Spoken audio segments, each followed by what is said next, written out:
So if you're like me, you're 6 foot tall and named Kevin.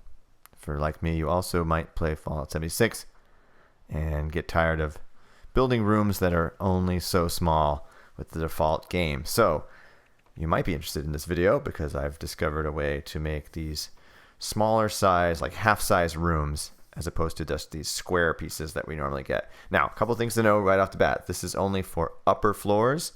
There's probably a way to do this on lower floors with the foundations, but I have not figured out how to do that yet. The secret to doing this is, of course, these half-sized pieces here. As you see, I'm making a second floor with these half-sized pieces. That's the whole secret to the whole thing. So you can probably see where this is going. So as I lay this down here, I'll say that there's a couple of things about this that are not perfect. One of the things that's not perfect is the double wall trick. So for like internal walls, most of them seem to go and seem to work pretty well, but every once in a while you get one that'll kind of glitch on you. The other thing to note is that you still want this, the full length and width of this floor to be equivalent to, you know, a certain number of these wall pieces. In other words, like the standard width. If they're not, then you're going to get some weird overhangs.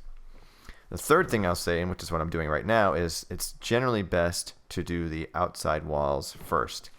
This one was giving me trouble, so I was trying to do the middle wall, the double wall trick before putting on the outside. But as I said, that's going to be one of the problems that you'll experience with this. So I went back to just doing the external walls. So as I do that, basically why I want to do this? Well, I wanted to do this because I feel like it's more realistic to have rooms that are of varying sizes, especially for like hallways or bathrooms or closets or spaces that you might even just for your camp, you might just want to hide away your generator or something. So it's not just out in the open. And so you'll see what I end up doing in this build is giving you a couple of different ways that I've used these kind of smaller room sizes. So I'm just going to build this out here. As you can already see, it's giving me some issues with the double walls.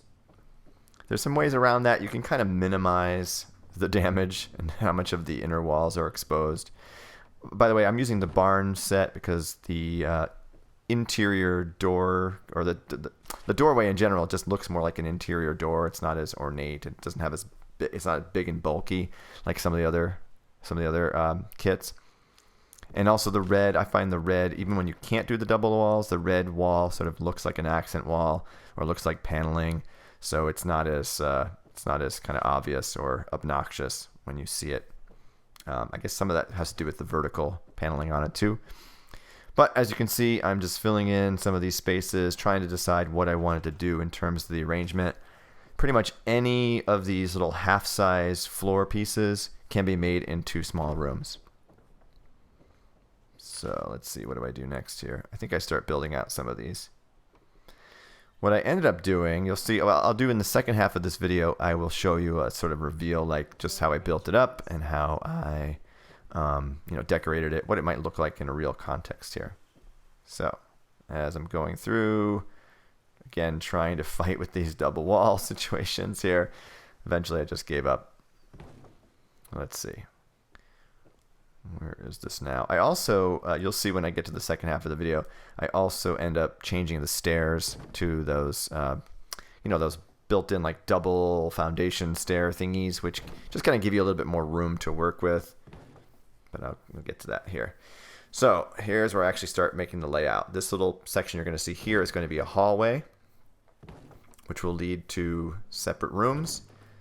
This little back area here is going to end up being kind of a little office space. Kind of a master suite I end up making. This middle section, I went back and forth between if I wanted to do the double or like the larger room versus a smaller room here.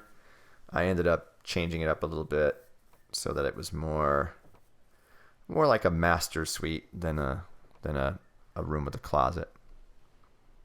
So again, this is me trying to fiddle with placing stuff. As you all probably know, it can be a little challenging sometimes. And the double wall stuff certainly doesn't make it any easier. For some reason, that one went really easily.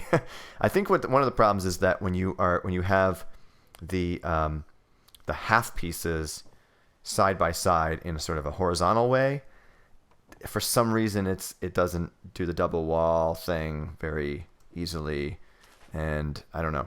That's just something that's part of the game, I guess. So it's just something to be aware of, and if it's going to bother you, then you probably want to not do this, or just understand that you're going to have some of those external walls exposed.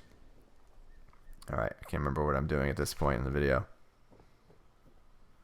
Just continuing to place. I think I'm going to put the outside wall here just to finish that up.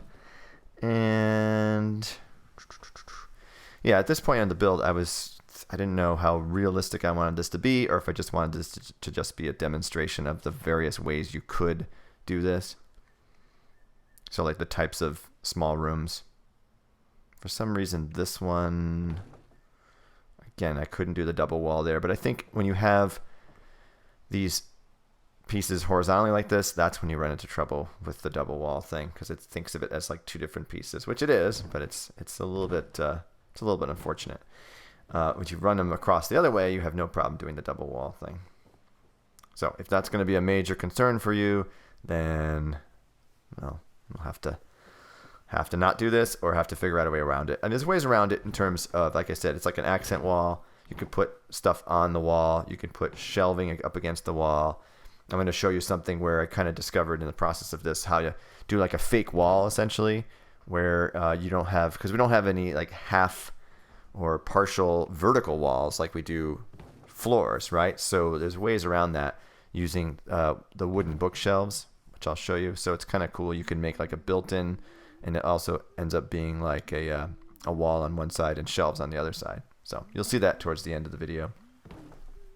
So here I'm just changing these over so that it's not all the door pieces. Why did I use door pieces to place them down? Just because they seem to go down easier, and they seem to allow for this kind of flexibility easier. Other people on YouTube have shown similar things where they just use the door pieces first and then change them to what you want when you're ready. So this back one here will be a window, and I'm using the contemporary house set on the outside just because it's nicer looking, more sort of realistic. All right, so you see, you can end up having these things kind of overlap a little bit, which is just part of the part of the charm, perhaps. But you'll see they end up. What I end up doing in the end is having them so that they are. It makes sense. In other words, it's not just sort of randomly there. So this little section is going to be a hallway. This will be a master suite. Got to change this to a solid wall. I'm going to change this one to the left to a window eventually. Probably should have fast forwarded through this part, but that's all right. If you made it this far, you'll probably watch the whole thing. All right, so I think there's just the ones in the back there I need to fix.